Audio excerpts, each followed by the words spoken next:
Halo semuanya, dalam video kali ini kita akan membahas tentang konsep dan prinsip hidup orang Jepang. Jepang terkenal sebagai salah satu negara dengan budaya yang kaya dan unik, termasuk dalam hal cara hidup. Beberapa prinsip hidup orang Jepang yang terkenal dan prinsip tersebut akan mengubah hidup kamu ketika kamu mencoba menerapkannya dalam kehidupan keseharian kamu. Pertama, Ikigai. Prinsip ini merupakan konsep yang berasal dari budaya Jepang yang mengacu pada tujuan hidup atau alasan untuk bangun setiap pagi. Kata Ikigai berasal dari gabungan kata Iki yang berarti hidup dan Gai yang berarti nilai atau tujuan, sehingga secara harfiah dapat diartikan sebagai nilai atau tujuan hidup. Menurut prinsip Ikigai, setiap orang memiliki tujuan hidup yang unik, dan mencari dan menjalankan tujuan tersebut adalah kunci untuk hidup yang bahagia dan memuaskan. Tujuan hidup ini dapat berupa apapun, dari pekerjaan atau hobi, sampai pada hubungan sosial dan spiritual. Prinsip Ikigai mengejarkan bahwa mencari dan menjalankan tujuan hidup bukan hanya tentang kebahagiaan individual, tetapi juga berdampak positif pada masyarakat dan lingkungan sekitar. Orang Jepang percaya bahwa ketika seseorang menemukan ikigainya dan mengikuti jalannya, mereka dapat berkontribusi secara positif pada masyarakat dan menciptakan dunia yang lebih baik.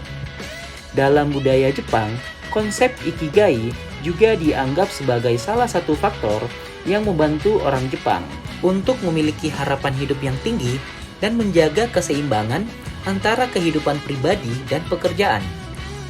Oleh karena itu, konsep ikigai sangat penting dalam budaya Jepang dan menjadi sumber inspirasi bagi banyak orang untuk mencari makna dalam hidup mereka. Kedua, Shikita Ganai. Prinsip ini dalam budaya Jepang yang mengacu pada sikap menerima kenyataan atau situasi yang tidak dapat diubah atau dikendalikan. Secara harfiah, Shikata Ganai dapat diterjemahkan sebagai tidak ada cara lain.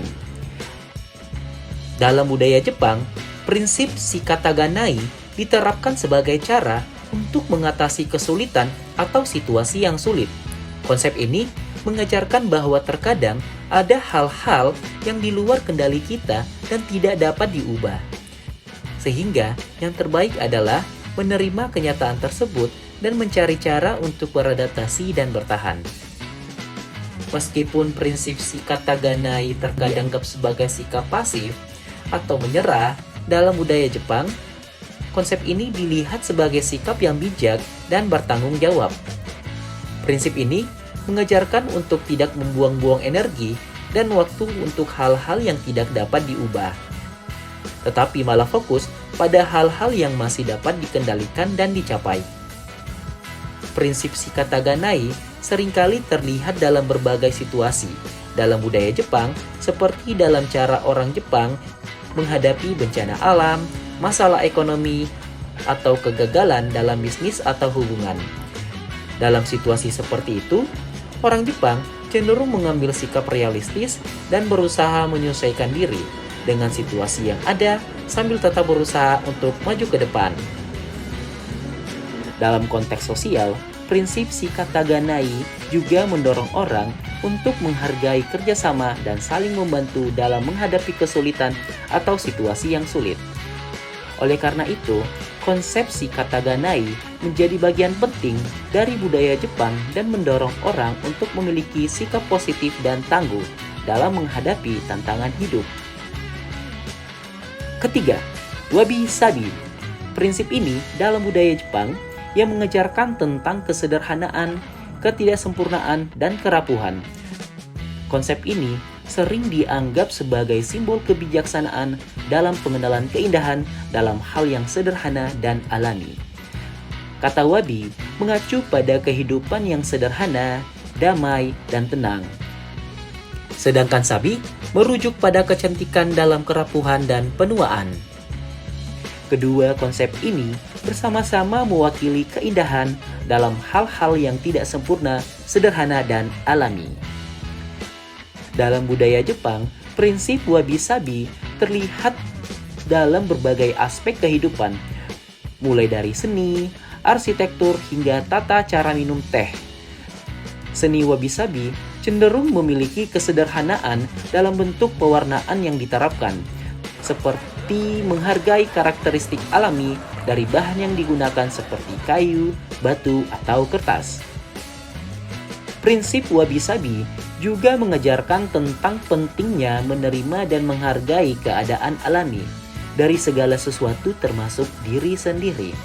Hal ini juga diterapkan pada tata cara hidup yang sederhana dan ramah lingkungan, seperti mengurangi pemborosan dan menekankan pada nilai-nilai kebersamaan. Dalam dunia modern yang serba cepat dan materialistik, prinsip wabi-sabi menjadi semakin relevan dan penting. Konsep ini mengajarkan tentang nilai keindahan yang berbeda dari apa yang sering kita anggap sebagai sempurna atau ideal. Hal ini dapat membantu kita untuk lebih menghargai dan merenungkan keindahan dalam kehidupan sehari-hari serta mengembangkan sikap rendah hati dan bersahaja. Keempat, gaman.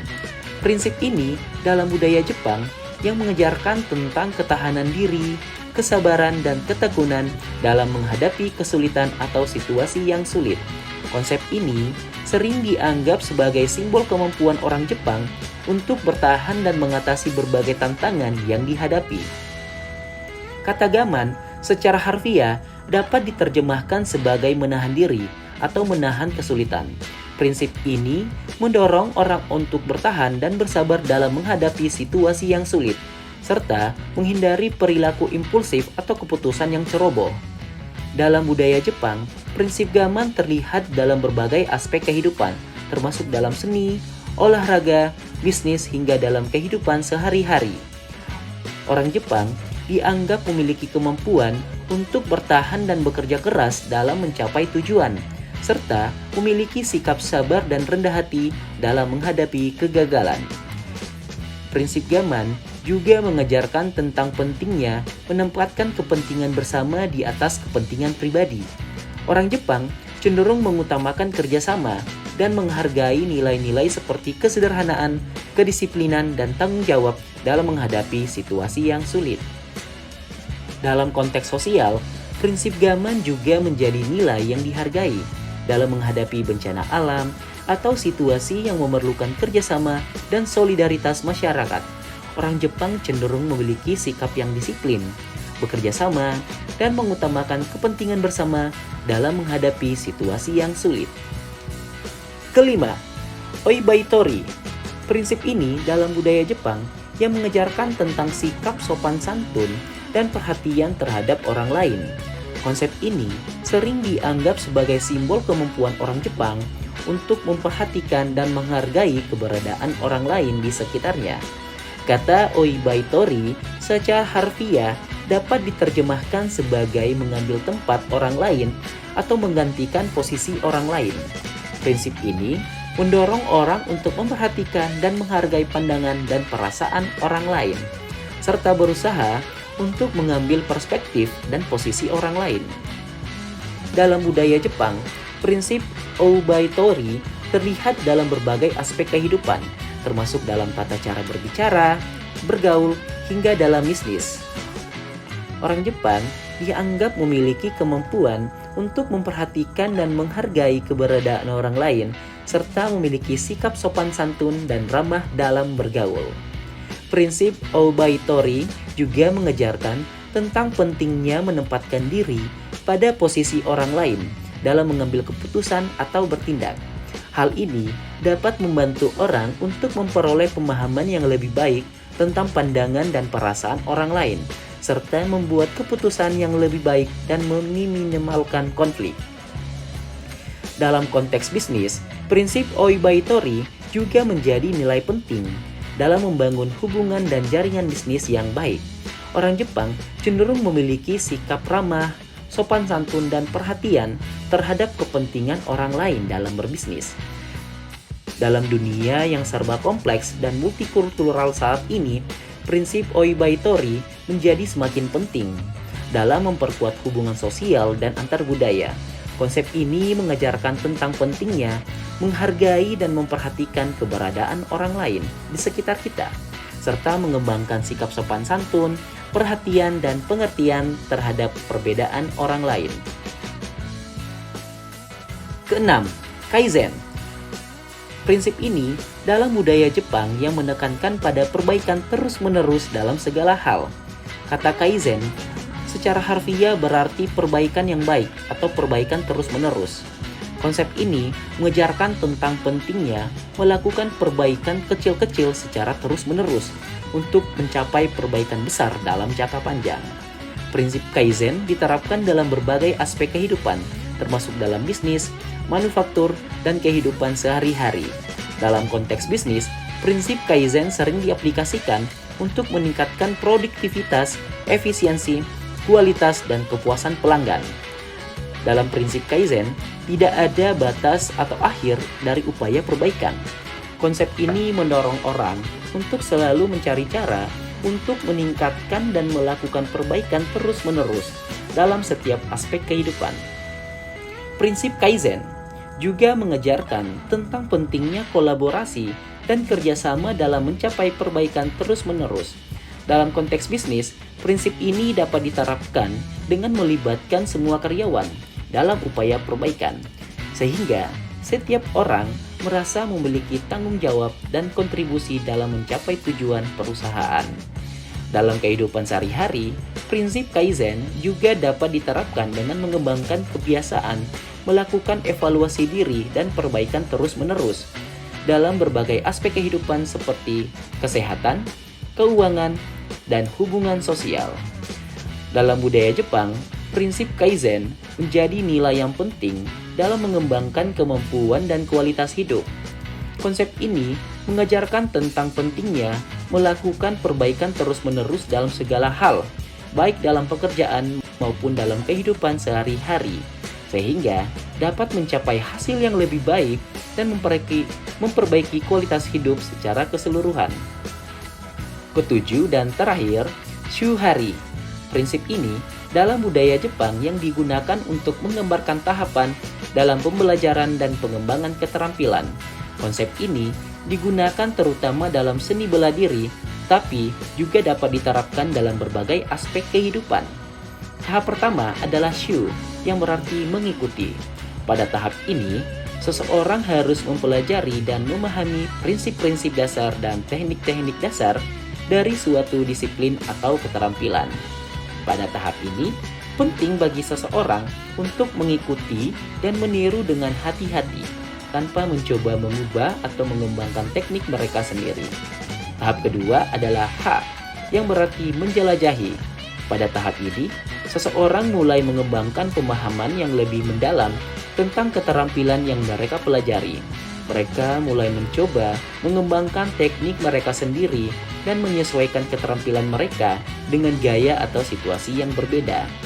Pada tahap ini, seseorang dapat mulai mengeksplorasi alternatif untuk teknik-teknik dasar yang telah mereka pelajari pada tahap pertama. Tahap ketiga adalah Ri, yang berarti melepaskan.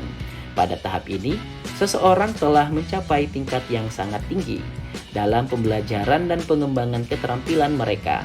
Mereka telah menginternalisasi prinsip-prinsip dasar dan teknik-teknik yang telah mereka pelajari dan mampu mengembangkan gaya mereka sendiri secara mandiri.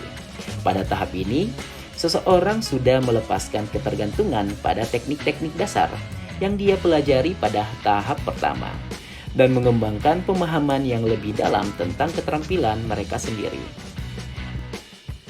Dalam budaya Jepang, prinsip Shuhari sering diterapkan dalam seni bela diri, tetapi juga dapat diterapkan dalam berbagai aspek kehidupan, seperti seni, musik, bahkan bisnis.